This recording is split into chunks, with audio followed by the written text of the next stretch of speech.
Starting off, you talk a lot about the benefit of pro PUGs.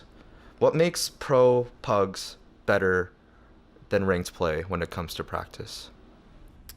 So to begin with, this actually quite funny because I've almost always been against pro pugs because of the reason where you split the community basically. You split the pro players, they go do their own thing, and then you have the pubbers who practice it the only way because they don't really have contact with the pro players unless they're like best friends or whatever from whatever before.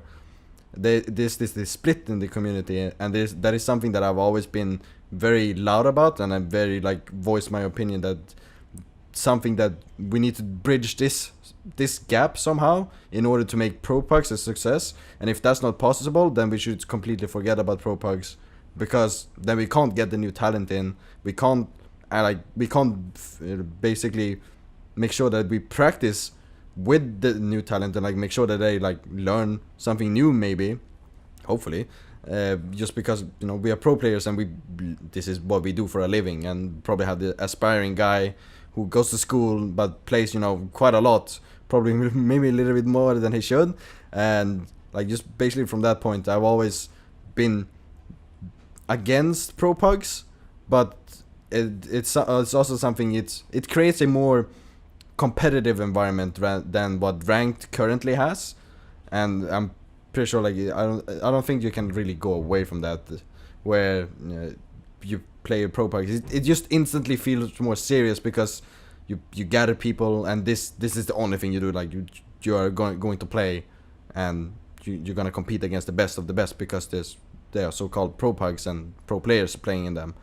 And compared to rank, where it's like you go in and queue, and maybe you wanna practice a new character, practice some new role for whatever reasons. Like it's always a little bit less serious in a sense, but always always wishing both of them are just equally taken as serious in a competitive environment or sense, where just from that, like if we can just like make both, if you can just make ranked work better or like just as good as pro packs, I think pro packs should never exist.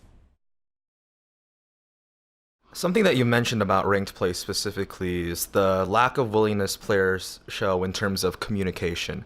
Why do you think so many players in ranked are unwilling to communicate? I think the biggest reason for it is because they don't know how to. I don't think there's enough guides or something similar or people just like straight out simply just do not want to, because they don't think it's that important. And that is what I've been stressing about for a very long time actually, because in this game it almost doesn't matter how good you are individually. As long as you can communicate yourself good, you can make it really far, because communication is key in this game. And without communication you fall apart. Like there's no way to get around it. And best way to practice it is when you play with new people all the time, and you're always like consistently thinking about the same rotations when it comes to just ultimates, when it comes to positioning. They are playing XY compositions. I gotta do XY to counter them and whatnot. And just communication is so incredibly important that I'm very surprised that more people don't actually take it more serious when it comes to ranked, because it makes such a huge difference in comparison to other games where League of Legends or Dota, like whatever, you don't really communicate so much when you play ranked, that is, or like you play the public ladder. You don't really communicate it so much, like almost at all. But that is also because you have so much information somewhere else, rather. Or you play Counter-Strike, you also have information somewhere else, you don't necessarily need it. Where in Overwatch you don't really have that, and the game is so fast, so without communication you miss everything.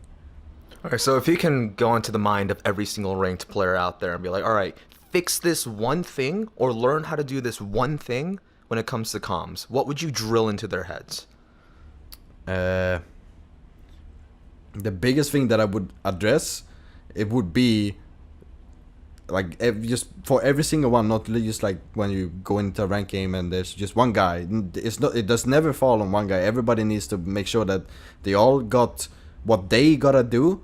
They have to make that sure. And if they want to do some some play, if they wants to make some sort of like bigger play with someone else, like you just gotta communicate it and address that person. You don't necessarily have to address the nickname. You just need to say whatever hero they're playing, because they know what hero they're playing and they automatically react to whatever hero's name is being addressed. And I think that this like name addressing is the biggest thing that everybody really needs to be focusing the most on, and especially the tone of their voice is like there's so many rank players, they just go monotone and they just like keep talking as if nothing important is happening and nobody's ever gonna react to that. And just from that, they just addressing the name and the tone of your voice is the two biggest factors in communicating efficiently with your team.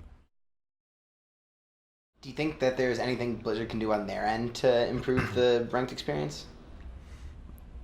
I think the biggest thing, so I think, is probably the role queue is what I think is gonna potentially help the most. I don't think it's gonna fix everything. It's definitely not gonna fix everything. But I think it's gonna help quite a lot.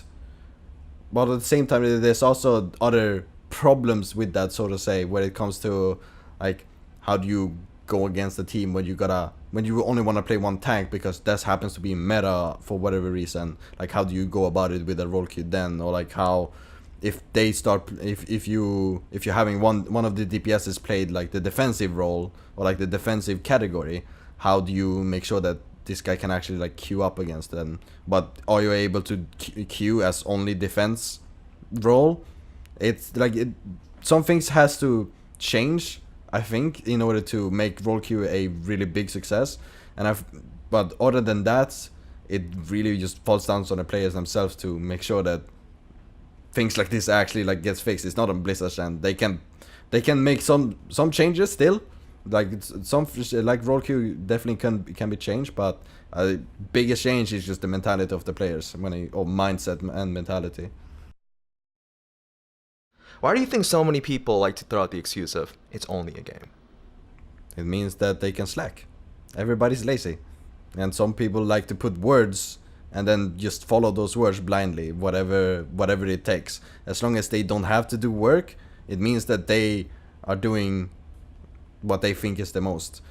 But on contrary, if you want to be a pro player, if you want to make anything in life, like if you want to get anywhere, you have to work your ass off every single day. Like it does not matter.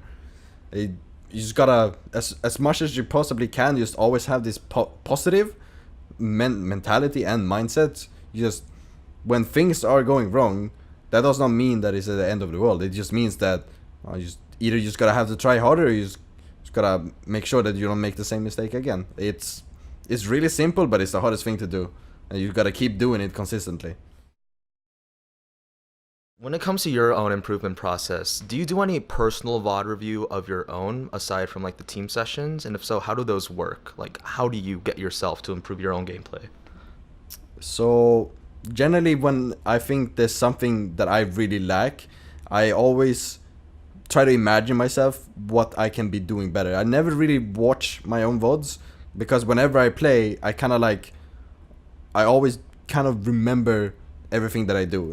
It's like an automatic like replay, I guess you can say. Like I remember everything that I do, and I keep track of it all the time. And you just gotta make sure that if there's something that I think is just slightly wrong, even by just like 0.1%, I think there's something I need to fix.